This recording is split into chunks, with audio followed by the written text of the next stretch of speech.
Hello and Assalamu alaikum to all of you. This is your host Tahira Banu. I am working as an ambassador team head in Pharmacy Mentor Pakistan. Am I audible to all of you? Thanks. Firstly, I would like to give you a brief introduction about Pharmacy Mentor Pakistan. As you all know, it's a great platform for bridging the gap between the students and professional, and it also provides a great platform for undergraduate and graduated students, which broadly includes different seminars, internships, job, and much more, like having the opportunity to work as an ambassador, instructor, to become a part of our foundation. We also offer a great deal of courses in many family fields. Today, we are arranging a webinar which is on the topic exploring career opportunities in medical affairs and clinical research. And from here, it would be great as a guest speaker, Dr. Ammar Masood. He is currently working as in quality assurance and project head at Matrix Research Private Limited. He also worked as medical and local safety manager at Utsaka, Pakistan, and lead operations at DRK Pharma Solutions. Few things that I should clear to you guys, that you all should mute your mic in order to avoid any disturbances during the webinar. And if you have any questions related to the session, so note down it, and our guest speaker will answer all of these questions at the end of the session. So from here, Dr. Ahmad Masood will assist you further. Over to you, sir. Assalamu alaikum everyone. Am I audible?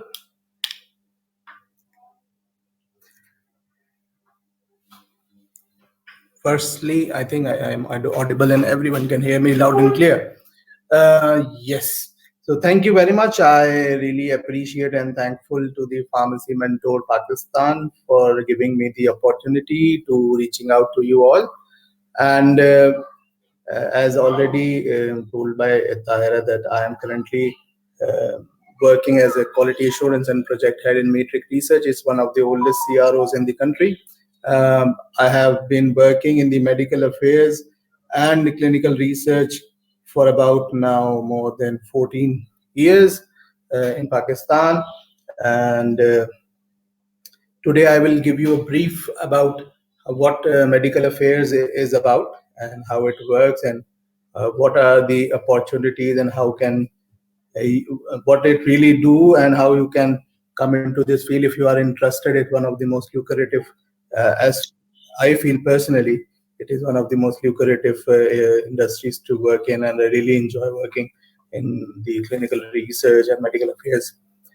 So how I came into this clinical research and medical affairs. Basically, medical affairs is one of the departments of pharmaceutical industry which coordinates and regulates scientific knowledge in the organization. And the main function of medical industry in the pharmaceutical, biotechnology, and medical device industries, that it is responsible for ensuring the scientific accuracy and medical relevance of a company's product. And the function is a bridge between the company's research development department, company research and development department, and the commercial department. So it bridges the in between the both the departments, and also it work as a connection between the external stakeholders, the healthcare providers, the regulators, and the customers, or for their scientific knowledge. So all these functions are done by medical affairs department. I'll go one by one. What are the function and what basically medical affairs do. The prime function of the medical affairs is the clinical research from product development. Unfortunately, Pakistan में जो है वो the clinical research is a new phenomenon, and product development is not that much young, and currently we do not have a core product development scenario here in Pakistan. What we do are, we are a Me Too industry. We usually work on the products that are already been innovated in the by the manufacturers in outside from Pakistan, and then they brought these products and start marketing those products, relevantly new products in the industry. We are much nowadays in export. Pakistan export has been growing tremendously for last couple of years, and so we are working for it.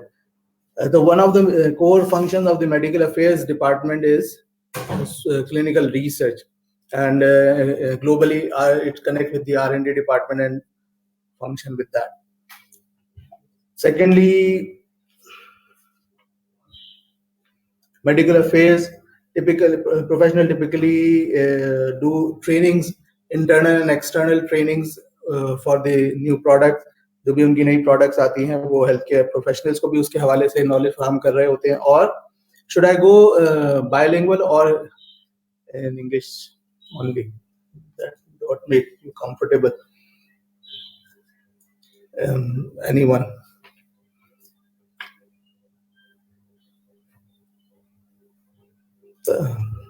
Well, so one of the important function of the medical affairs is medical information, and which all the information regarding the products currently in market or coming in market and giving the insight, taking the insight from the market is the function of medical affairs.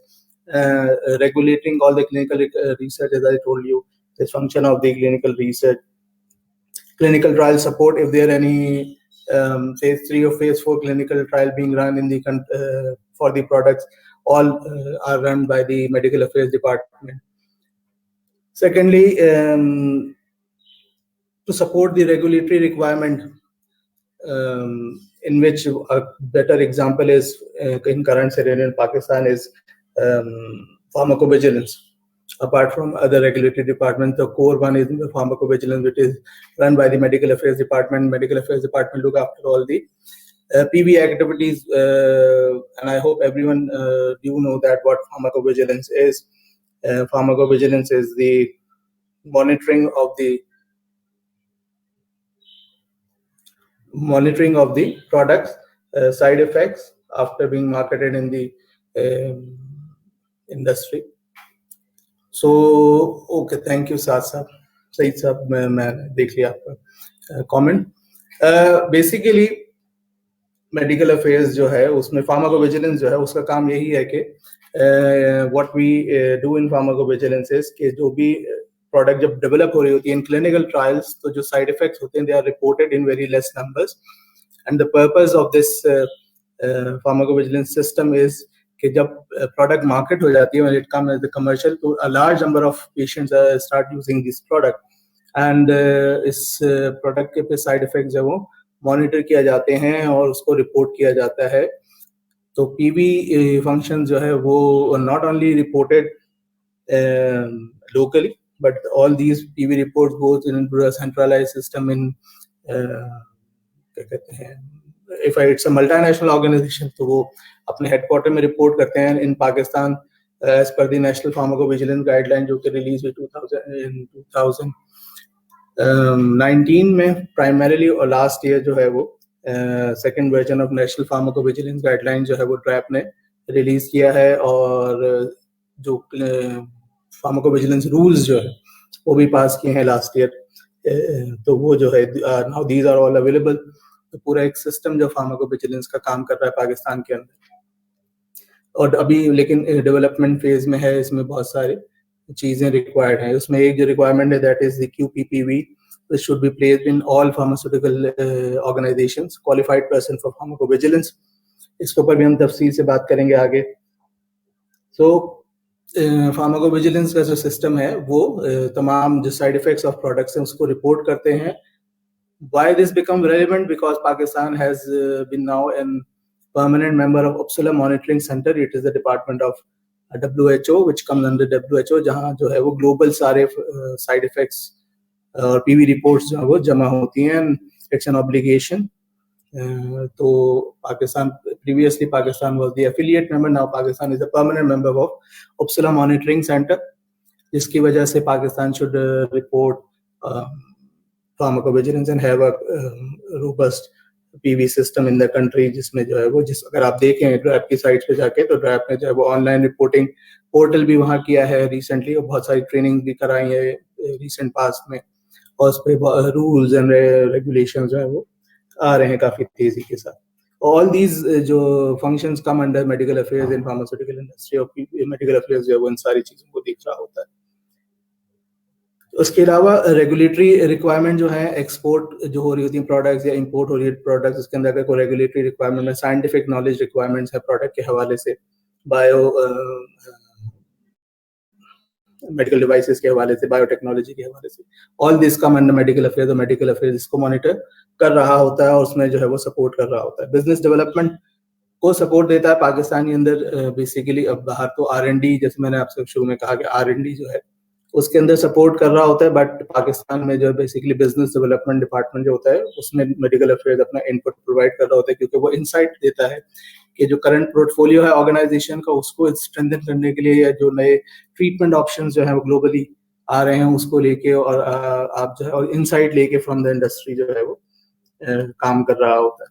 तो वो regulatory support तमाम दे रहा था और specially export के अंदर अभी बहुत सारी कंट्रीज जो उनकी रिक्वायरमेंट है बायो इक्विवेलेंस के हवाले से, तो बायो इक्विवेलेंस स्टडीज जो है वो करा के देता है, प्रोवाइड करता है अपनी प्रोडक्ट्स के हवाले से, और जो भी उनकी रेगुलेटरी सबमिशन में नीड होती है। और पाकिस्तान के अंदर भी जो डोजियर डेवलपमेंट है उसके अंदर भी मेडिकल अफेयर्स के इनपुट जाते हैं। अभी जो कॉमन टेक्निकल डॉक्यूमेंट है CTD जो कि डोजियर के तौर पर सबमिट होता है, उसके अंदर जो है वो रिक्वायरमेंट है PV सिस्टम के हवाले से, तो उसको फुलफिल करता है। और भी जो प्रोडक्ट डिटेल्स के हवाले से और प्रोडक्ट इंसर्ट के हवाले से जो भी रिक्वायरमेंट होती है रेगुलेटरी, उसको फुलफिल करने में मेडिकल अफेयर्स सपोर्ट कर रहा होता है। इसके साथ आ जाए medical education.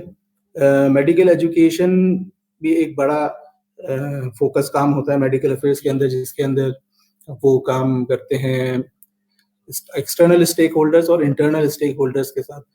External stake holders से मुराद हमारी जो है वो हेल्थ केयर प्रोवाइडर्स हैं, एडवोकेसी ग्रुप्स हैं, जिनके साथ न्यू ट्रीटमेंट और न्यू मैनेजमेंट को डिस्कस किया जाता है, और उसमें उनको जो है नई ऑप्शन ट्रीटमेंट ऑप्शन जो है उनसे उनको फैसिलिटेट किया जाता है। और जो तमाम कॉन्फ्रेंसेज और सेमिनार्स और KOL एंगेजमेंट है, ये सारी चीज़ें उसी का हिस्सा होती हैं। जबकि इंटरनल स्टेक होल्डर से मुराद जो सेल्स टीम है फार्मास्यूटिकल कंपनी की, उसको एजुकेट करना है regarding the new treatment and new drug that has been market, तो उस और अपग्रेड करना उसकी नॉलेज को ट्रीटमेंट के हवाले से, बेसिक साइंसेस के हवाले से। तो ये सारी ट्रेनिंग एंड डेवलपमेंट का काम जो है वो मेडिकल अफेयर्स के अंदर में आता है।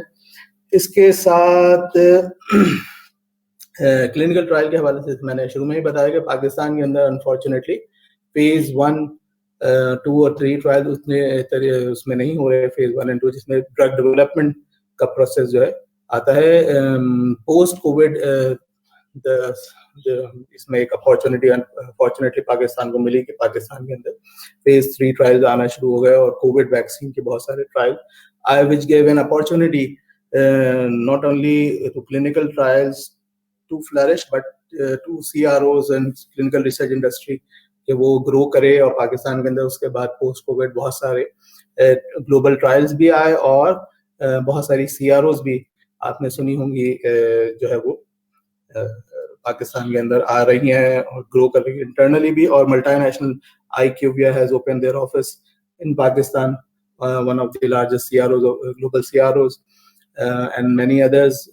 Tiger Med है चाइना से, DRK itself, DRK Matrix Research is one of the oldest clinical research organization in Pakistan, working here since 2005, बहुत पहले से काम कर रहे हैं। So there are many others, मेरे ख्याल से इस वक्त जो ड्राफ्ट के पास रजिस्टर्ड CROs हैं, आई थिंक वो 15-16 तक पहुंचे हैं उनके नंबर्स।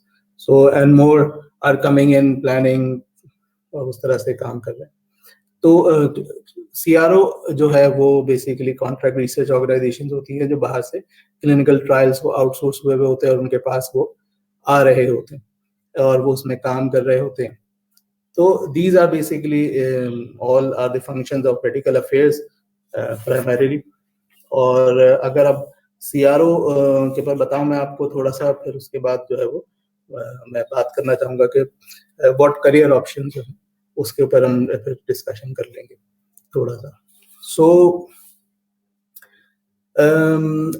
कॉन्ट्रैक्ट रिसर्च ऑर्गेनाइजेशन जो कॉन्सेप्ट है बेसिकली वो ग्लोबली आज से कुछ 15 साल 20 साल पहले यूजुअली जो फार्मास्यूटिकल इंडस्ट्री थी वो अपना जो क्लिनिकल ट्रायल या प्रोडक्ट डेवलपमेंट का प्रोसेस था या R&D जो होता है उनका, वही वो खुद ही इनिशिएट करते थे और उसके अंदर जो वो सारे क्लिनिकल ट्रायल्स रन हो रहे होते थे।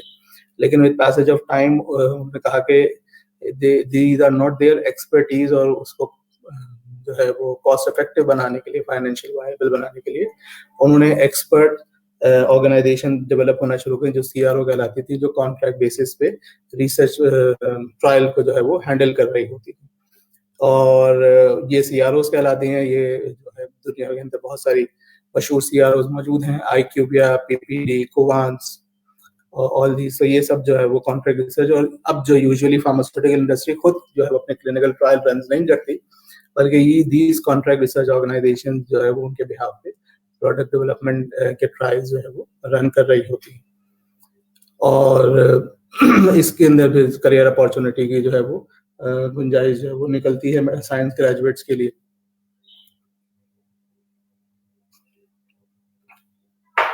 सो पाकिस्तान के अंदर जैसे मैंने कहा कि पोस्ट कोविड जो है वो क्लिनिकल रिसर्च जो है उसने अपने उसको अपॉर्चुनिटी मिल गई, और वहां यहाँ पे जो है वो ट्रायल्स आने शुरू हो गए। पाकिस्तान में ट्रायल्स क्यों नहीं आ रहे थे इससे पहले, या CROs काम क्यों नहीं कर रही थी इससे पहले, वो भी मैं ब्रीफली आपको बता दूं कि ग्लोबली जो क्लिनिकल रिसर्च एरिना है उसके अंदर सबसे इम्पोर्टेंट चीज जो है वो है रेगुलेशंस। अनफॉर्चुनेटली पाकिस्तान में CROs तो बहुत सारी पहले से काम कर रही थी, कुछ क्लिनिकल ट्रायल्स भी आ रहे थे, लेकिन एज एन इंडस्ट्री जो है वो रिसर्च इंडस्ट्री डेवलप नहीं हो रही थी क्योंकि हमारे पास रेगुलेशंस नहीं थे। और ट्रैप जो है कोविड के दौर में जब हमारे पास जो है ट्रायल, बड़े ट्रायल आए, साइनोवैक का आया, ज़िफियनवी का आया, बहुत सारे, तो इस तरह के मॉडर्ना का आया। सो इस तरह के जब ट्रायल हमारे पास आना शुरू हुए तो उसको रेगुलेट भी किया गया, और बहुत सारी नई रेगुलेशन, क्लिनिकल ट्रायल रजिस्ट्रेशन के प्रोसेस जो है वो उसको रेगुलेट किया गया, PV को रेगुलेट किया गया, रिपोर्टिंग को रेगुलेट किया गया, क्लिनिकल ट्रायल यूनिट्स जो है उनको रेगुलेट किया गया। और इस वक्त जैसे मैंने आपको कहा कि पाकिस्तान के अंदर माशाल्लाह 14-15 जो है वो CROs काम कर रही हैं और आ रही हैं। और इसके साथ साथ अगर आप नोट करें तो जो बड़े टर्शरी केयर यूनिट्स हैं, हॉस्पिटल हैं हमारे हेल्थ केयर के, वहाँ पे जो है वो क्लिनिकल ट्रायल यूनिट जो है वो डेवलप होना शुरू हो गए हैं, जिसमें हमारे पास डाव है, ज़ियाउद्दीन है, आगा खान है, इंडस हॉस्पिटल है। इन तमाम में, ये मैं कराची की बात कर रहा हूँ, तो इसके अंदर जो है वो क्लिनिकल ट्रायल यूनिट जो है वो डेवलप हो गए हैं। बाय इक्विलेंस के हवाले से भी हमारे पास BV centres, by equivalence BE centres जो हैं उन पे भी कुछ काम किया गया, बट अनफॉर्चुनेटली पाकिस्तान में अभी तक कोई standard by equivalents centre develop नहीं हुआ। यूजुअली पाकिस्तानी बाहर से अपने कराते हैं BE स्टडीज, लोकली ICCBS जो है वो करा रहा है। एक ही इदारा जहाँ तक मेरी नॉलेज में है इस वक्त, करेक्ट नहीं है अगर किसी को बताओ, तो एक ही इदारा जो है वो बाय इक्विलेंस पाकिस्तान में करा रहा है, मगर अभी वो भी ग्लोबली रिकग्नाइज उस तरह से नहीं है। और लेकिन ये कि ये हमारी मेरी नॉलेज में है कि दे आर कुछ लोग हैं जिस पे काम कर रहे हैं, कुछ अंडर कंस्ट्रक्शन है बाय इक्विलेंस सेंटर्स, जो कि इन द फ्यूचर में डेवलप हो जाएंगे। पाकिस्तान अपनी स्टैंडर्डाइज बाय इक्विलेंस स्टडीज भी करने लगेगा। तो इस तरह से जो CROs काम करती है। अब ग्लोबली जो है वो CROs बहुत ज्यादा मॉडिफाइड हो गई हैं, बहुत डेवलप हो गई हैं, और अब CROs इटसेल्फ जो है वो बहुत सारा काम खुद नहीं करती हैं, बल्कि वो भी आउटसोर्स करती है और स्पेशलाइज, जैसे पेशेंट रिक्रूटमेंट है, ह्यूमन रिसोर्स मैनेजमेंट है, डेटा मैनेजमेंट है, तो ये सारी चीजें वो मजीद आगे जो है वो उनको आउटसोर्स कर दिया जाता है। और SMOs एक टर्म यूज होती है, साइट मैनेजमेंट ऑर्गेनाइजेशन, जो ग्लोबली जो है वो SMOs जो होती हैं वो काम कर रही होती है और इनको जो है सपोर्ट दे रही होती हैं CROs को। तो this is all about medical affairs department, और किस तरह से जो है वो CROs काम कर रही होती है। मैं भी अनफॉर्चुनेटली या फॉर्चुनेटली आज से 15 साल पहले जब मैंने स्टडीज छोड़ के खत्म करने के बाद जो है वो मैं क्लिनिकल इधर मेडिकल अफेयर्स की तरफ आया, मैंने फार्मास्यूटिकल इंडस्ट्री चूज किया एज अ करियर ऑप्शन। सो मैं भी accidentally landed up in medical affairs department, और मुझे पता चला कि जी ये एक डिपार्टमेंट होता है। I got internship in Pfizer, और वहाँ मुझे पता चला कि जी मेडिकल अफेयर्स एक डिपार्टमेंट होता है, और ये उसके काम होते हैं, इसमें clinical research, medical training, medical information, pharmacovigilance जो है सारी चीजें होती हैं। सो वहाँ से मेरा इंटरेस्ट डेवलप शुरू हुआ, क्योंकि I am not much into commercial arena मुझे मार्केटिंग या सेल्स जो है वो इतना ज़्यादा अपील नहीं किया। तो मैंने जब मेडिकल अफेयर्स को एज अ करियर चूज़ किया, उसके बाद मुझे बहुत सारी मल्टीनेशनल और नेशनल फार्मास्यूटिकल कंपनीज में जो है वो मेडिकल अफेयर डिपार्टमेंट में काम करने का मौका मिला। और जब से ये क्लिनिकल रिसर्च आया तो 2 बड़ी सीआरओज़ के अंदर भी काम करने का मौका मिला और एक में मैं आजकल भी काम कर रहा हूँ। सो ये ब्रीफली मैंने जो है वो अपनी थोड़ी सी जो जर्नी है उसके हवाले से बताया। लास्ट चीज जो एक बड़ा इंपॉर्टेंट काम है अब रिसेंटली जो होता जा रहा है, मेडिकल अफेयर्स की इम्पोर्टेंस बढ़ती चली जा रही है। एक टर्म यूज होने लगी है अब, मेडिको मार्केटिंग।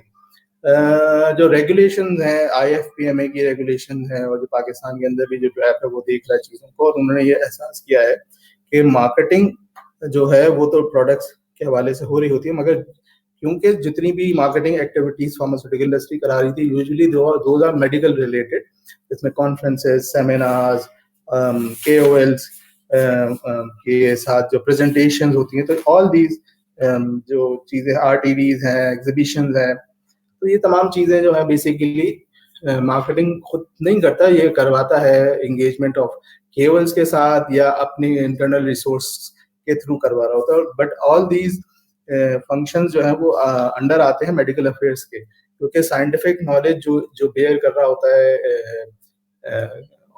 प्रोडक्ट के हवाले से, वो सारा मेडिकल अफेयर्स हो रहा होता है। सो जो अब जो है वो मार्केटिंग की एक्टिविटीज को भी जो है वो कुछ हद तक मेडिकल अफेयर्स के अंदर जो है वो लाया जा रहा है। दे आर फ्यू मल्टीनेशनल जो जिसमें सारा जो मार्केटिंग बजट है वो रेगुलेट करता है मेडिकल अफेयर्स ही। तो जैसे जैसे लोगों को रेगुलेशन बेहतर होती चले जाएंगे और लोगों को समझ में आता जाएगा, तो मेडिकल अफेयर्स की इम्पोर्टेंस जो है वो इस हवाले से बढ़ती चली जाएगी वक्त के साथ साथ, और अभी भी जो है वो काफी इम्प्रूवमेंट है।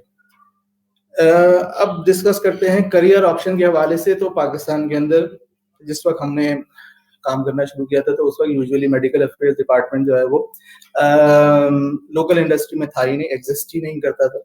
और मल्टीनेशनल जो है उनकी अपनी, क्योंकि ग्लोबल रिक्वायरमेंट होती थी, ऑब्लिगेशन होती थी, तो they have full flash medical affairs department, और वो जो है उसकी जो सेफ्टी एक्टिविटीज हैं वो, और पीबी की रिपोर्टिंग एंड मेडिकल एक्टिविटीज, जितनी भी मेडिकल इंफॉर्मेशन और रेगुलेटरी रिक्वायरमेंट है वो फुलफिल कर रहे होते थे। लेकिन for last 10 to 8 years local industry ने बड़ी रोबस्ट ग्रोथ की है पाकिस्तान के अंदर फार्मास्यूटिकल के अंदर।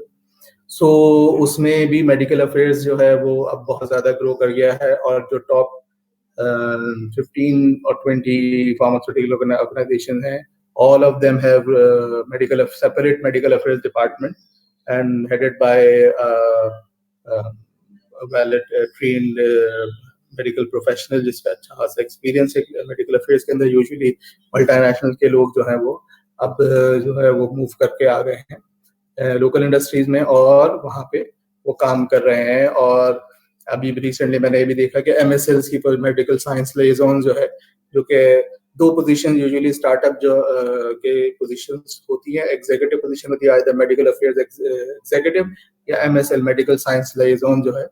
मेडिकल अफेयर्स एग्जीक्यूटिव स्पेसिफिकली सारे कामों में सपोर्ट कर रहा होता है सीनियर्स को, जबकि एमएसएल जो है वो टोटली साइंटिफिक नॉलेज की प्रेजेंटेशन के लिए होता है। उसको स्पेसिफिक प्रोडक्ट के हवाले से या ग्रुप ऑफ प्रोडक्ट के हवाले से ट्रेन कर दिया जाता है, वो उन प्रोडक्ट्स को मार्केट प्रमोट कर रहा होता है, प्रेजेंटेशन या उस नॉलेज को एक्सपैंड करा रहा होता है इंडस्ट्री के अंदर। तो इस तरह से जो है वो काम कर रहे होते हैं। तो ये दोनों पोजीशन जो है वो मूव करती हैं ahead of medical affairs manager and ultimately director medical affairs की पोजीशन पे जाती हैं। सिमिलरली इसके साथ जो है वो ग्रोथ जो है वो आती है वक्त के साथ साथ। पहले जो है वो यूजुअली एक रिक्वायरमेंट थी कि जो है मेडिकल डॉक्टर्स ही जो है वो प्रेफर्ड थे कि वो जो है मेडिकल अफेयर्स डिपार्टमेंट में काम करे, लेकिन जब से क्लिनिकल पार्ट जो है वो किया गया है फार्मेसी ग्रेजुएट्स के करिकुलम के अंदर ऐड कर दिया गया है, और उनकी क्लिनिकल नॉलेज जो वो कंपैरेटिवली अब ज़्यादा होती है जब से डी फार्म इंट्रोड्यूस हो गया है। सो उसमें जो है अब बहुत सारे डी फार्म या फार्मेसी ग्रेजुएट्स जो हैं वो भी अब मेडिकल अफेयर्स डिपार्टमेंट में आ रहे हैं, और अब डॉक्टर्स यूजुअली कम मूव कर रहे हैं क्या कहते हैं इसके अंदर फार्मास्यूटिकल इंडस्ट्री के अंदर। सो बड़ी पोटेंशियल जो है वो है मार्केटिंग के अंदर तो है ही। फार्मास्यूटिकल कंपनीज के अंदर मार्केटिंग डिपार्टमेंट में ज्यादातर जो है वो फार्मेसी ग्रेजुएट आते हैं, लेकिन मेडिकल अफेयर्स में पहले नहीं थे, लेकिन इस वक्त जो है रिसेंट टाइम में पास 2 to 3 years बहुत ज्यादा जो है वो फार्मेसी ग्रेजुएट्स जो है वो इसमें आ रहे हैं, फॉर एमएसएल की पोजीशन पे भी और एग्जीक्यूटिव पोजीशंस पे भी जो है वो काम कर रहे हैं। अब तो मैनेजर्स के पोजीशन पे भी काम कर रहे हैं। तो सेकेंडली आप आ जाइए सीआरओस के अंदर। तो सीआरओस के अंदर भी जो है वो जो बिगिनिंग पोजीशन है वो सीआरए है, क्लिनिकल रिसर्च एसोसिएट जो होते हैं वो काम कर रहे होते हैं। ट्रायल जब रन हो रहा होता है तो उसमें भी जो है वो फार्मेसी ग्रेजुएट से आप लोग जो है वो अप्लाई कर सकते हैं। वो बहुत सारी अपॉर्चुनिटीज आई भी हैं, और जहाँ तक मेरी नॉलेज है मैक्सिमम सीआरए जो पाकिस्तान में इस वक्त काम कर रहे हैं ज्यादातर वो फार्मेसी ग्रेजुएट्स ही हैं।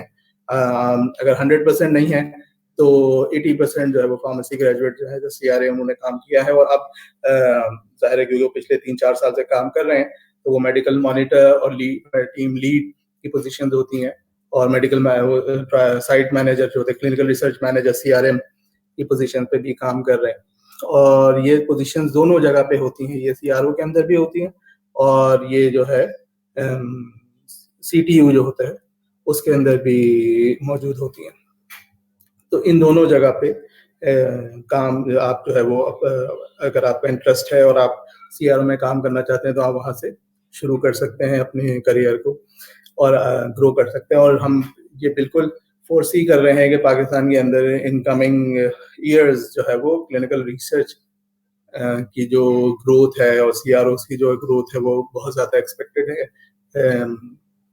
मुझे मेडिकल अफेयर्स के हवाले से भी जैसे जैसे रेगुलेशन बढ़ेंगी, अभी पाकिस्तान के अंदर ऑडिट का सिलसिला जो है वो स्टार्ट नहीं हुआ है, सो लेकिन जैसे ही पीवी जो है वो रेगुलेट होगी और ऑडिट पीवी ऑडिट जो है वो स्टार्ट होगा तो मेडिकल अफेयर्स की इम्पोर्टेंस भी बढ़ जाएगी।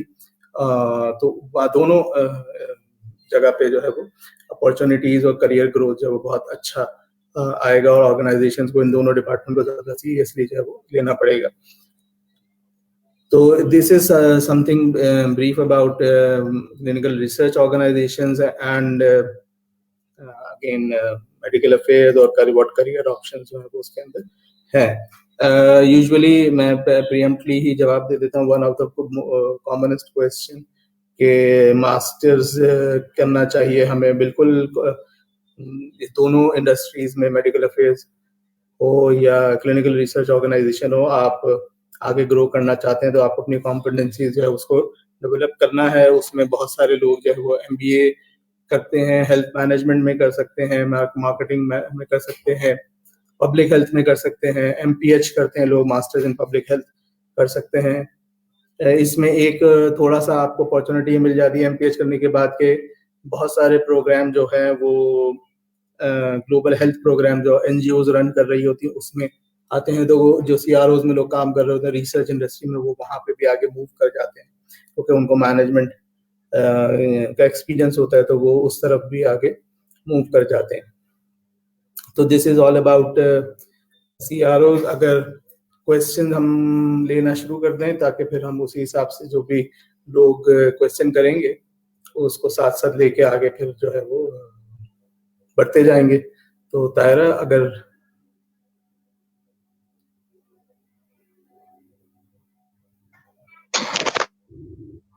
आ रहे थे इसी से related. First question is what is क्यूपीपीवी?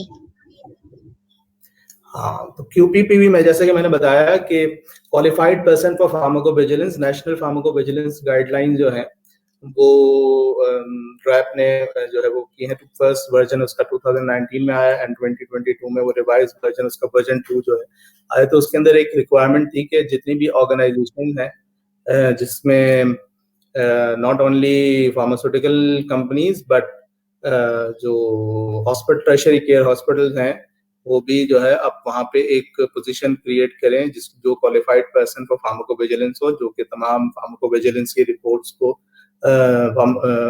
Monitor कर रहा हो, लोगों को ट्रेन करा रहा हो, रिपोर्ट उससे सारी इंफॉर्मेशन ली जा सके और वो सबमिट कराएगा रिपोर्ट ड्रैप में मंथली बेसिस के ऊपर। कि जी ये जो पीवी का सिस्टम है हमारे पास, और इतनी हमारे पास रिपोर्ट जो है वो आई, और ये ट्रेजरी के यूनिट के अंदर भी जो है वो रिक्वायरमेंट बिल्कुल इसी तरह से है यूपीपीवी की। ये एक अपॉर्चुनिटी होगी आगे जाके लोगों के पास फार्मास्यूटिकल इंडस्ट्री के अंदर आने की, स्पेशली मेडिकल अफेयर्स में काम करने की ये पोजीशन भी आएगी। अभी क्या हो रहा है कि लोग यूजुअली, क्योंकि इतना वास्ट अभी नहीं है, और लोग अभी क्योंकि ऑडिट नहीं है, रेगुलेटरी रिक्वायरमेंट उतनी स्ट्रिंजेंट नहीं है, लेकिन हम कल भी हम किसी से डिस्कशन ये हो रहा था कि अनकरीब जो है वो ऑडिट के लिए ड्राइव अपनी रिसोर्स डेवलप कर रहा है कि जो है वो ऑडिट डिपार्टमेंट को अपना सेटअप कर सके, और वो जो है जब ऑडिट शुरू होगा उसमें जो रिक्वायरमेंट है पीवी की उसको फुलफिल करने के लिए जो है वो कहेगा, तो फिर ये पोजीशन जो है वो तमाम लोगों को करना होगा। यूजुअली जितनी भी मल्टीनेशनल ऑर्गेनाइजेशन है, all have currently they qualified person for pharmacovigilance nominated, and उनकी नॉमिनेशन जो है वो ड्राफ्ट में सबमिट हुई भी है कि इस ऑर्गेनाइजेशन को ये शख्स, ये पर्सनल जो है वो एज ए क्यूपीपीवी जो है वो रिप्रेजेंट कर रहा होता है। तो ये है, अगर आपको उसकी मजीद डिटेल चाहिए तो आप जो है जो डॉक्यूमेंट है ड्रैप का, नेशनल फार्माकोविजिलेंस गाइडलाइन, वो ड्रैप की वेबसाइट पे अवेलेबल है, आप वहां से जाके उसे डाउनलोड कर सकते हैं। That will give you an immense insight of the position, और अंडरस्टैंडिंग जो है आपकी फार्माकोविजिलेंस की बेहतर होगी। ठीक है जी, आराम सिद्दीकी साहब ने क्वेश्चन किया, what is the future scope of medical affairs department in Pakistan. As I said, हम के जैसे जैसे रेगुलेशंस ग्लोबली जो है वो बेहतर होती जा रही हैं, पाकिस्तान के अंदर भी जो है वो मेडिकल अफेयर्स डिपार्टमेंट, आज से 15 साल पहले लोकल इंडस्ट्री में मेडिकल अफेयर्स डिपार्टमेंट एग्जिस्ट ही नहीं करता था। बहुत सारी, सिर्फ जो टॉप की 2 या 3 कंपनीज थी वहाँ मेडिकल अफेयर्स डिपार्टमेंट एग्जिस्ट करता था, मगर इस वक्त जितनी भी टॉप ऑर्गेनाइजेशन हैं, मैं इस वक्त में ख्याल से जो टॉप 30-40 ऑर्गेनाइजेशन है वो मेरे नॉलेज में है कि वहाँ पे बाकायदा मेडिकल अफेयर्स डिपार्टमेंट मौजूद है, काम कर रहा है, और उनके पास जो है वो अच्छे खासे नंबर्स ऑफ पर्सनल जो है उसके अंदर काम कर रहे हैं। जैसे मैं नाम लेके बता सकता हूँ, गेट्स है, फार्मियो है, हिल्टन है, सामी है, मार्टिनडाउ है, सीसीएल है, फेरोसन है, ठीक है। तो ऑल दीज ऑर्गेनाइजेशन, सर्ल है, इन तमाम ऑर्गेनाइजेशंस के अंदर, और बहुत सारी हैं जिसके अंदर बाकायदा एक मेडिकल अफेयर्स डिपार्टमेंट है। All of these companies they hold position of director medical affairs के अंडर। ये सारे लोग जो हैं वहाँ पे काम कर रहे हैं, और हर ऑर्गेनाइजेशन में मेरी नॉलेज के हिसाब से इस वक्त 5 से 6 लोग हैं जो मेडिकल अफेयर्स डिपार्टमेंट में काम कर रहे हैं। So this is the change which I have been for about पिछले 10 सालों में आया, और जैसे जैसे रेगुलेशन जो है वो आएंगी ये बढ़ता चला जाएगा मेडिकल अफेयर्स का स्कोप। एक क्वेश्चन दूसरा है, मदीहा कहती हैं, I have a certificate in clinical research, so can you guide me more कि कहाँ जाना चाहिए, कहाँ करियर परस्यू करना चाहिए, as I'm interested to work in PV department and I also wanted to be a CRA, so which would be the best to choose। दोनों ही जो है क्लिनिकल रिसर्च के बहुत सारे प्रोग्राम ऑफर हो रहे हैं इस वक्त पाकिस्तान के अंदर। कई एक ऑर्गेनाइजेशन है, यूनिवर्सिटीज है, टाओ है, बहरिया है, मेट्रिक रिसर्च, ये सारे लोग जो है वो अपने क्लिनिकल रिसर्च सर्टिफाइड प्रोफेशनल्स के कोर्सेज जो है वो ऑफर करते हैं, और लोग उससे बहुत इंटरेस्टिंगली जो है वो अपनी कॉम्पिटेंसीज को डेवलप करने के लिए बिल्कुल ले रहे हैं। तो आपके पास दोनों अपॉर्चुनिटीज हैं। अगर आप फार्मास्यूटिकल इंडस्ट्री में काम करना चाहते हैं तो वहाँ पे पीवी में काम मिलेगा आपको, और वहाँ पे आप जा सकते हैं और ये काम करेगा वहाँ पे। और सीआरओ जो है यहाँ पाकिस्तान में काम कर रही हैं, उनकी पोजीशन जो है वो आती है, हम उन तमाम सीआरओ को फॉलो करें क्लोजली, उनके पास अपॉर्चुनिटीज जो है वो आ रही होती हैं, और आप जो है वो उनके साथ वहाँ अप्लाई कर सकते हैं एज ए सीआरए की पोजीशन के लिए, और वो आपको जो है वो अपॉर्चुनिटी, तो आपको जब आप सीआरओ में काम करेंगे तो आपको पीवी से भी वास्ता पड़ जाएगा और क्लिनिकल रिसर्च के साथ भी। बिल्कुल सईद खान साहब का सवाल है कि इंटर्नशिप होती है, बिल्कुल ऑर्गेनाइजेशन में जो है वो इंटर्नशिप हो रही होती है, और मेडिकल अफेयर्स के अंदर मैंने कहा ना कि मैं खुद करियर जो मेरा स्टार्ट हुआ है वो जब मैंने इंटर्नशिप की थी आज से 15 साल पहले, तो फॉर्चुनेटली मुझे जो है वो अपॉर्चुनिटी मिली एक्सीडेंटली, दो मुझे नहीं पता था कि मुझे मार्केटिंग वजह मेडिकल अफेयर्स में प्लेस कर दिया गया है, और जब मेरी प्लेसमेंट हुई इंटर्नशिप की आफ्टर माय एमबीए तो वो मेडिकल अफेयर्स डिपार्टमेंट में हुई। और जो मल्टीनेशनल ऑर्गेनाइजेशन है उनका पास बड़ा रोबस्ट पूरा प्रोग्राम होता है मेडिकल अफेयर्स में इंटर्नशिप का। फाइजर, जीएसके, तमाम लोग इंटर्नशिप कराते हैं। इसके अलावा लोकल इंडस्ट्री में भी आप इंटर्नशिप के लिए अप्लाई करें तो जैसे अभी रिसेंटली लोग ग्रेजुएट हुए हैं और जो फ्रेशली ग्रेजुएट हैं और जो जॉब ढूंढ रहे हैं उनके पास जो बीच में गैप है, या जो ग्रेजुएशन जब भी पढ़ भी रहे हैं वो भी जब उनका समर होता है तो उसमें यूजुअली डोंट वेट फॉर, लोग क्या करते हैं कि वो इंतजार करते हैं। हमेशा मैं ये बात कह रहा होता हूँ कि लोग इंतजार करते हैं कि जी इंटर्नशिप की ऑफर आएगी या वो पोस्ट आएगी तो फिर हम करेंगे। इंटर्न्स की जरूरत हमेशा इंडस्ट्रीज के अंदर रह रही होती है, और स्पेशली मेडिकल अफेयर्स डिपार्टमेंट में, क्योंकि रिसोर्स कंस्ट्रेन डिपार्टमेंट है। मेडिकल अफेयर उतने रिसोर्स उनको नहीं मिलते अभी पाकिस्तान के अंदर, तो वो तो बहुत ही ज्यादा नीड रहती है इंटर्नीज की मेडिकल अफेयर डिपार्टमेंट में। तो आप जो है वो खुद से जो है रीच आउट करें वहां पे मेडिकल हेड को, और वहाँ पे इंटर्नशिप के लिए अप्लाई करें, रादर देन आप वेट करें कि जी और फला ऑर्गेनाइजेशन या कोई ऑर्गेनाइजेशन जो है वहाँ इंटर्नशिप की पोजीशन आएगी या वो उसको ऐड करेंगे। तो इसलिए बेहतर ये है कि आप रीच आउट करें तमाम ऑर्गेनाइजेशन में जहाँ मेडिकल अफेयर्स डिपार्टमेंट है, वहाँ के मेडिकल हेड से, मेडिकल मैनेजर्स को रीच आउट करें कि we are I am available and interested to work in medical affairs as an internee. तो बिल्कुल वो आपको एक एक्सपीरियंस भी देगा और आपको अपॉर्चुनिटी भी मिलेगी। तो rather than waiting for it, you must go for it. बिल्कुल इंटर्नशिप की अपॉर्चुनिटी है जी। What about the advertisement of clinical trials, like वो कैसे सेलेक्ट करते हैं पेशेंट्स को फॉर ट्रायल्स इन पाकिस्तान। जब बाकायदा एडवर्टीजमेंट जो है वो उसकी होती है विच इज वेटेड, और उसको मेडिकल अफेयर्स डिपार्टमेंट अगर फार्मास्यूटिकल कंपनी है और जो भी स्पॉन्सर है वो उसको वेट करता है, और रेगुलेटरी रिक्वायरमेंट को पूरे करने के बाद पेशेंट रिक्रूटमेंट जो है उसको ऐड किया जाता, एडवर्टाइज किया जाता है, वो न्यूज़पेपर्स के अंदर भी आता है और जो है वो किया जाता है पाकिस्तान के अंदर। जैसे मैंने कहा कि बड़े क्लिनिकल ट्रायल्स जो है वो बहुत ज्यादा अभी उस तरह से नहीं आए। अगर आपको इसकी एग्जांपल देखनी है तो आप जाएं गूगल पे और यूएस के अंदर क्लिनिकल ट्रायल्स एडवर्टीजमेंट को सर्च करेंगे तो वहां पे क्योंकि बहुत सारे multiple clinical hundred of clinical trials currently run कर रहे हैं। सो आप उसको जाके देखें तो वहां पे आपको जो है वो पता चलेगा कि बहुत सारी एडवर्टीजमेंट दी जाती है उसी पैटर्न पे पाकिस्तान के अंदर भी, और ट्रांसलेट करके लोकल लैंग्वेज के अंदर जो है वो एडवर्टीजमेंट दिया जाता है। जिस जमाने में कोविड वैक्सीन के ट्रायल हो रहे थे तो रिक्रूटमेंट के लिए एड्स दिए गए हैं, अखबारों में भी दिए गए हैं लोकल न्यूज़पेपर्स में कि जी ये ट्रायल हो रहा है और इसमें अगर आप रिक्रूट होना चाहते हैं तो यहाँ पे जो है वो पेशेंट जो है वो आ जाए।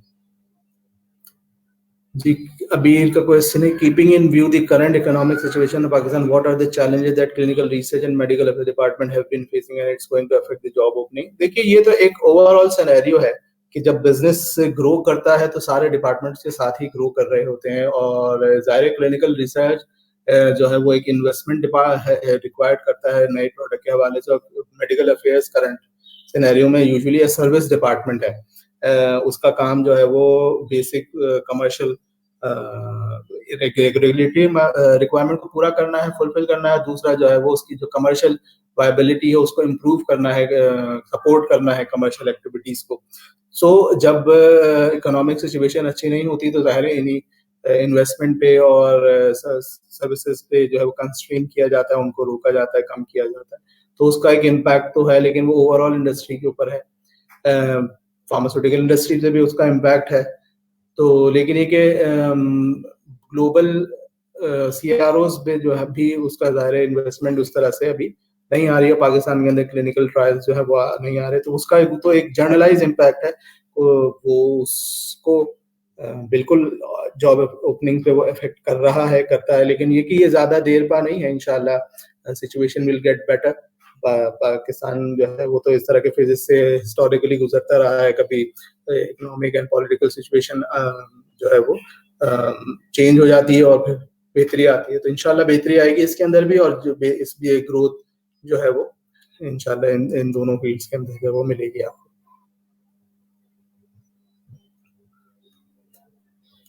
जी, do we have more questions?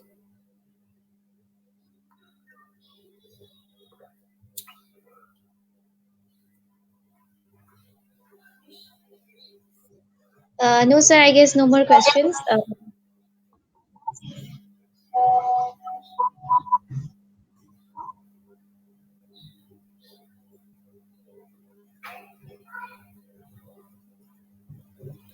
ठीक है, तो एक चीज जो लास्टली मैं जो है वो कवर करना चाहूंगा, वो ये है कि what how you can develop yourself to be working in, जैसे मैंने कहा कि फार्मेसी ग्रेजुएट्स मैक्सिमम इसमें भी हिस्से में हैं और सुन रहे हैं, और अदर पैरेलल मेडिकल ग्रेजुएट्स जो हैं, जो मेडिकल टेक्नोलॉजिस्ट हैं, डॉक्टर्स हैं, डेंटिस्ट हैं, जो इंटरेस्टेड है मेडिकल अफेयर्स और क्लिनिकल रिसर्च में काम करने के लिए, इवन फार्मास्यूटिकल इंडस्ट्री या commercial main stream health care industry के अंदर काम करने की जरूरत है, तो उनको अपनी कॉम्पिटेंस को डेवलप करने के लिए, जैसे मैंने कहा कि वो मास्टर्स करें, अपने अपनी कॉम्पिटेंसीज को इम्प्रूव करें।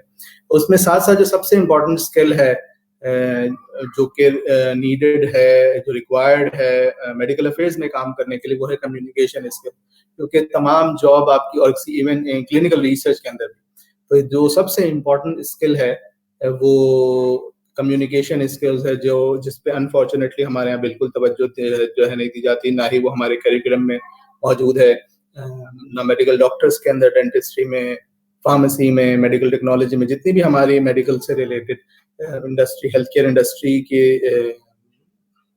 टीचिंग वो है, उसके अंदर वहाँ पे जो है वो हमें बिल्कुल जो है वो कम्युनिकेशन स्किल्स के हवाले से नहीं सिखाया पढ़ाया जाता, और जो कि वन ऑफ द मोस्ट की स्किल है। मैं समझता हूँ कि जो हमारी इंडस्ट्री उस उतनी प्रोफेशनल नहीं है, इसी वजह से कि हमारे पास कम्युनिकेशन स्किल्स हम अपने बच्चों को नहीं सिखाते। और जो मेरा पर्पस है, जिसकी वजह से मैं आता हूँ बार बार ये इस तरह के करियर काउंसलिंग सेशंस में भी, मेरा मकसद भी यही है कि लोग जो है वो कम्युनिकेशन स्किल्स के ऊपर फोकस करें, उसको लर्न करें, और वो जो है उसको सीखें, उसको इम्प्रूव करें अगर, तो वो जो है अपने करियर में बहुत बेहतर जो है वो ग्रो कर सकते हैं, और वो उनके लिए बहुत इंपॉर्टेंट है। इसी पर्पस के लिए जो है द लर्निंग क्लिनिक के नाम से जो है वो मैं एक ऑर्गेनाइजेशन रन कर रहा हूँ, जहाँ पे मेडिकल ग्रेजुएट्स और under graduates and post graduate both जो कि इंडस्ट्री में काम कर रहे हैं, उनके लिए भी जो कम्युनिकेशन स्किल्स का हम प्लान कर रहे हैं कि वो उनके लिए जो है वो कोर्सेज जो है वो लॉन्च किए जाएं, और वो कम्युनिकेशन स्किल्स के ऊपर अपनी काम करें, ताकि वो उनको जो है करियर में हेल्प आउट कर सके। क्वेश्चन आया मुसव्विर साहब का कि can you briefly explain about medical affairs department in pharmaceutical industry, role of pharmacist in medical affairs. जैसा मैंने आपको बताया कि ये पूरी टॉक इसी हवाले से थी कि मेडिकल अफेयर्स डिपार्टमेंट के कोर फंक्शंस हैं, और उनको यूजुअली जो है वो साइंस ग्रेजुएट्स ही हैंडल कर सकते हैं, क्योंकि उसमें साइंटिफिक नॉलेज को रेगुलेट करना है और साइंटिफिक रिक्वायरमेंट को। सो वो जो है medical information, medical trainings, pharmacovigilance, all these जो है functions can be equally run by any sort of medical graduate। और जब से मैंने कहा कि जब से फार्मास्यूटिकल करिकुलम के अंदर जो क्लिनिकल इसको भी ऐड किया गया है, तो मेडिकल नॉलेज बहुत इम्प्रूव हुई है मेडिकल फार्मेसी ग्रेजुएट्स की। सो वो जो है अब मेडिकल अफेयर्स के अंदर जो वो काम कर रहे हैं, और कोर डिपार्टमेंट होता है, one of the key department in pharmaceutical companies. ठीक है, तो जो important is medical affairs is better than other job opportunities for a pharmacist. It depends भाई। कुतुबुद्दीन साहब का सवाल है। ये कहना तो मुश्किल है, हद में तो आपकी पर्सनैलिटी ड्रिवन होता है कि आप किस जगह काम करना चाहते हैं। जैसे मैं तो एक मेडिकल डॉक्टर हूँ, मैंने ग्रेजुएशन की जब, तो व्हाट आई फील कि मैं जो है वो क्लिनिकल्स की तरफ नहीं जाना चाहता, I am more into corporate, और मैं जो है वो डॉक्टर्स की तरह क्लिनिकल प्रैक्टिस नहीं करना चाहता। तो फिर मैंने जो है वो अपनी फील्ड जो है उसको चेंज किया, और मैं फार्मास्यूटिकल इंडस्ट्री की तरफ आ गया, और मैंने जो है वो पोस्ट ग्रेजुएशन जो है वो फिर तो नहीं की, और मैंने एमबीए किया अपनी क्वालिफिकेशन को बेहतर करने के लिए, इस इंडस्ट्री में फिट इन होने के लिए।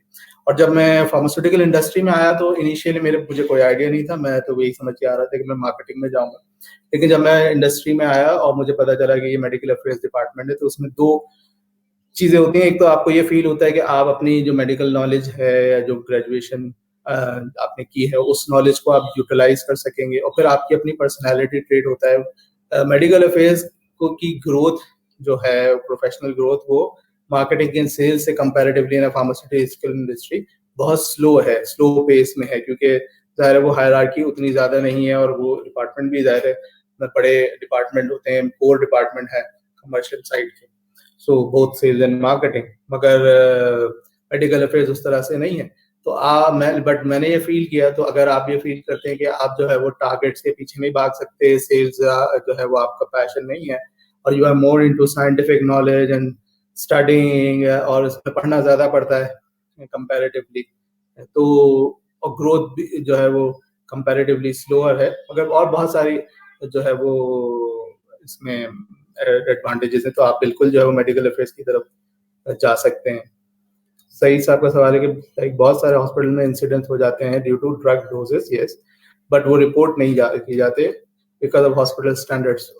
तो ऑन इंसिडेंट को मेडिकल अफेयर्स कैसे आइडेंटिफाई हैंडल करते हैं, और क्या उन इंसिडेंट्स पे काम किया जाता है, या फिर ऐसे हॉस्पिटल में ही दबा दिया जाता है। देखिए, ये तो रेगुलेशन का इशू है और अवेयरनेस का इशू है पाकिस्तान में राइट नाउ।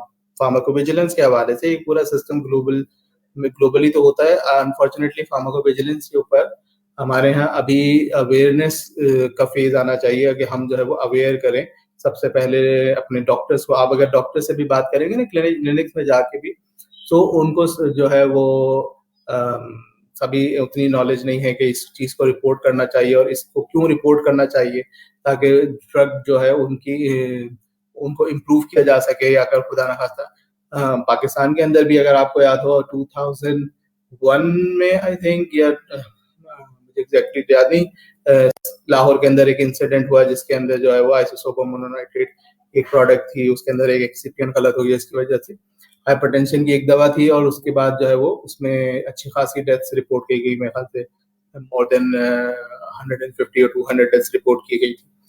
सो अगर वो इनिशियली मॉनिटर हो रहा होता तो इतनी सारी डेथ्स ना होती और वो प्रोडक्ट को रिपोर्ट कर दिया जाता। तो लेकिन अवेयरनेस सबसे इम्पोर्टेंट चीज़ है इसके अंदर, कि आप जो है वो अवेयरनेस क्रिएट करें उसमें जाके लोगों के पास। तो इनिशियल फेज ये है, क्योंकि रेगुलेटर्स को करना चाहिए, जो कि गवर्नमेंट को करना चाहिए। सेकंड फेज में इम्प्लीमेंटेशन है फार्माकोविजिलेंस की, बिल्कुल, और वो उसमें कर भी रहे हैं। मैंने जैसे कहा कि पहले कोई रेगुलेशन थी नहीं, अब फार्माकोविजिलेंस की रेगुलेशन मौजूद है, अब उसकी इम्प्लीमेंटेशन के ऊपर काम होना चाहिए, साथ साथ के वो भी इम्प्लीमेंट किया जाए। मेडिकल जो ग्लोबल ऑर्गेनाइजेशन है, मल्टीनेशनल फार्मास्यूटिकल कंपनीज हैं, तो उनके पास तो ये सिस्टम बहुत पहले से, और वो रिपोर्ट भी कर रहे होते हैं और मॉनिटर भी कर रहे होते हैं। लेकिन हमारे यहाँ ज़ाहिर पाकिस्तान में रिपोर्टिंग इतनी अच्छी नहीं है, क्योंकि लोग जो है वो बिल्कुल उसको ये समझते हैं, कंपनीज ये समझती हैं कि अगर ड्रग के साइड इफेक्ट रिपोर्ट होगा तो दैट मीन्स उनकी प्रोडक्ट अच्छी नहीं है या वो सही प्रोडक्ट नहीं बना रहे। ये ज़रूरी नहीं है, यही अवेयरनेस क्रिएट करने की ज़रूरत है कि हर पेशेंट के अंदर जो है वो ज़रूरी नहीं है कि उसी तरह से वो काम कर सके। जैसे अगर कोई दवा आपने किसी को मेडिकेशन दी है, वो उस पर इफेक्ट नहीं आ रहा, तो एफिकेसी के इश्यूज भी जो है वो पीवी के अंदर ही रिपोर्ट होते हैं कि नॉन एफिकेसियस ड्रग है, और ये वन ऑफ द कॉमनेस्ट है। तो ये इस तरह से रिपोर्ट नहीं होता। तो रेगुलेटर्स जो है इस पे काम कर रहे हैं और बेहतर तरीके से करना चाहिए, और हमें भी जो है वो अपने कैरिकुलम के अंदर भी, मैं समझता हूँ कि मेडिकल के और फार्मेसी के कैरिकुलम के अंदर जो है वो फार्माकोविजिलेंस को जो है वो ऐड करना चाहिए, ताकि जो ग्रेजुएट्स हैं उनको पता हो कि फार्माकोविजिलेंस सिस्टम क्या है, और वो उनको बेसिक अंडरस्टैंडिंग होगी इसकी, तो आगे जाके उसकी इम्प्लीमेंटेशन में आसानी होगी। वो उसको कोई ऐसी चीज नहीं समझेंगे कि वो ऑर्गेनाइजेशन के खिलाफ है या प्रोडक्ट के खिलाफ है, बल्कि वो it's something to secure patient, और पेशेंट की सेफ्टी जो है उसको बेहतर बनाने के लिए जो है वो ये सिस्टम जो है वो काम कर रहा होता है। Is there any mandatory registration which DRAP issues to public and private sector hospital or outpatient clinics or industries that they should engage or enroll their organization in such activities? There is a gap between outpatient and inpatient reporting program, especially maternity and pediatric treatment facility causes during clinical trials. They come under excluded population. चलिए, इस session के लिए तो you are most welcome any time. Registration का एक process, मैंने कहा ना कि अभी रेगुलेशन जो नेशनल फार्माकोविजिलेंस रेगुलेशन आई है उसके अंदर उन्होंने QPPV का कहा है, और रजिस्ट्रेशन से मुराद नहीं है, वो हर महीने अब जो है ड्रैप ये चेक कर रहा होता है कि कौन सी ऑर्गेनाइजेशन जो है वो पीवी रिपोर्ट जो है वो सबमिट करा रहे हैं, किस किस ने QPPV को जो है वो सबमिट QPPB के की नॉमिनेशन सबमिट कराई हुई है, और वो उनको जो है वो लेटर इशू करता है कि जी आप की ऑर्गेनाइजेशन जो है उसने अभी QPPB नॉमिनेट नहीं किया, और अभी या रिपोर्टिंग जो है वो आपकी नहीं आ रही, मंथली रिपोर्ट्स जो है वो नहीं आ रही हैं, और ऑनलाइन सिस्टम भी उन्होंने डेवलप किया है, लेकिन इस अभी ड्रैप के अपने जो है वो रिसोर्स कंस्ट्रेन है, और हमारी इंडस्ट्री बहुत बड़ी है और ड्रैप अभी उतना जो है वो नहीं इफेक्टिव है।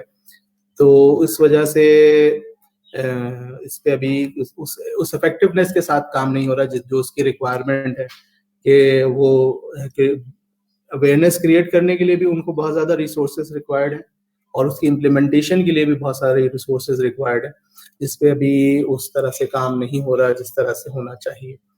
और बिल्कुल maternity and paediatric treatment facilities के हवाले से भी, या बाकी किसी भी ट्रीटमेंट स्पेशलाइज्ड उसके हवाले से, ओवरऑल जनरल प्रैक्टिस के हवाले से भी जो है, मैं ये समझता हूँ ज़्यादा, तो क्योंकि ये तो टर्शरी केयर में ट्रीट हो रहे होते हैं जो स्पेशलाइज केस होते हैं, लेकिन ज़्यादातर पेशेंट्स तो जाते हैं जनरल फिजिशियंस के पास, जहाँ पे ज़्यादा इफेक्टिवली जो है वो पेशेंट सेफ्टी को जो है मॉनिटर होना चाहिए, तो उसको रेगुलेट करने की ज़रूरत है। तो बिल्कुल इसी तरह से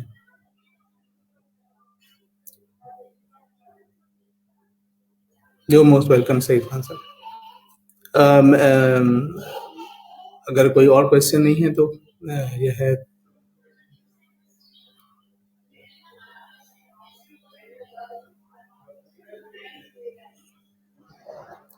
मैं फिर एक बार जो है वो अपनी वो आखिरी बात को जो है वो रीएम्फसाइज करूंगा कि कम्युनिकेशन स्किल्स के हवाले से तमाम ग्रेजुएट्स जो मुझे सुन रहे हैं, या अंडर ग्रेजुएट्स हैं, जो स्टूडेंट्स हैं, या अर्ली प्रोफेशन में जो मौजूद हैं अभी फार्मास्यूटिकल इंडस्ट्री के किसी भी डिपार्टमेंट में काम करना, चाहे सेल्स में, मार्केटिंग में, रेगुलेटरी में, बिजनेस डेवलपमेंट में, मेडिकल अफेयर्स में, CROs में काम कर रहे हैं, you all must focus on your communication skills. आप उसके ऊपर काम करें। It is one of the key skills जो आपको करियर ग्रोथ में हेल्प आउट करेगा। अनफॉर्चुनेटली मेडिकल ग्रेजुएट्स जितने भी हैं, चाहे वो किसी भी स्पेशलाइजेशन से ताल्लुक रखते हों, वो उस पर फोकस नहीं करते, उनको उसकी अंडरस्टैंडिंग नहीं होती, और आप जो है वो जब उस पर काम करेंगे तो वो आपको जो है वो किसी भी डिपार्टमेंट में आप काम करें, वहाँ पे आपको जो है वो हेल्प आउट करेगा। और इसी हवाले से जो है वो हम प्लान भी कर रहे हैं कि आगे जाके हम लोगों को जो है वो ट्रेन करें। इसके जो है वो मैं personally Sure. The learning clinic के नाम से जो है वो मौजूद है, मैं हूँ मौजूद है इंस्टाग्राम पे, और मेरे नंबर भी मौजूद है, जो लोग मुझे रीच आउट करना चाहें उस हवाले से, कम्युनिकेशन स्किल्स के हवाले से, you are most welcome. LinkedIn पे आप जाके मुझे सर्च कर सकते हैं, तो इन तमाम फोरम्स पे जो है वो अवेलेबल है। जी Organization is Learning Clinic, The Learning Clinic. जी दी लर्निंग क्लिनिक, बिल्कुल दी Okay. लर्निंग क्लिनिक है। इंस्टाग्राम पे आप जाके मुझे फॉलो कर सकते हैं। फेसबुक पे पेज अभी हम उतनी इफेक्टिवली काम नहीं कर रहे, क्योंकि मैं बहुत बिजी चल रहा होता हूँ मल्टीपल चीज़ों में, लेकिन आजकल मैं इस पे मेरा फोकस है बढ़ गया। तो इंस्टाग्राम पे आप मुझे फॉलो कर सकते हैं। लिंक्डइन पे मैं अपने नाम से, डॉक्टर अमार मसूद के नाम से मैं मौजूद हूँ, वहाँ पे आप आके मुझसे कनेक्ट हो सकते हैं। I am open for every support that I can give to anyone, जो है करियर गाइडेंस के हवाले से, कम्युनिकेशन स्किल्स के हवाले से।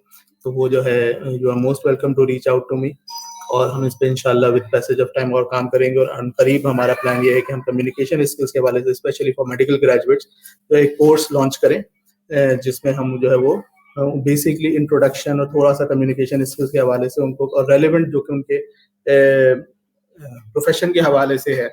व्हाट आई फील इज के मेडिकल की बेसिस ही कम्युनिकेशन है, और वो नहीं सिखाई जाती, और वो जब हमारे ग्रेजुएट्स को सिखाई जाएगी तो हमारी जो पूरी हेल्थ केयर इंडस्ट्री है वो बहुत ज्यादा बेहतर तरीके से जो है वो काम कर सकती है।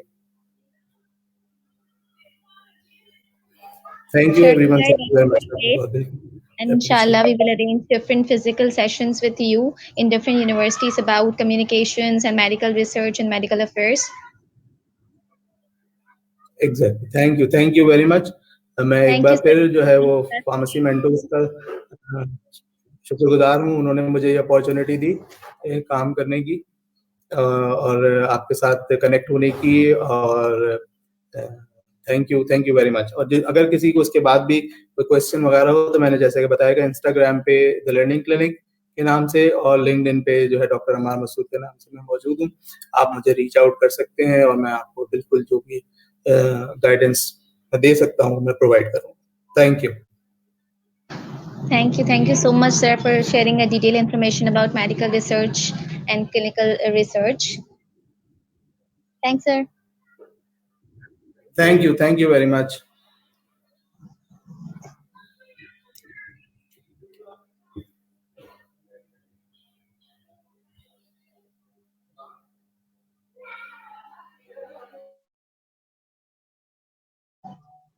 Lastly, thank you so much for all the participants for being connected with us today and make the session interactive by asking different questions to enhance the knowledge of other students as well.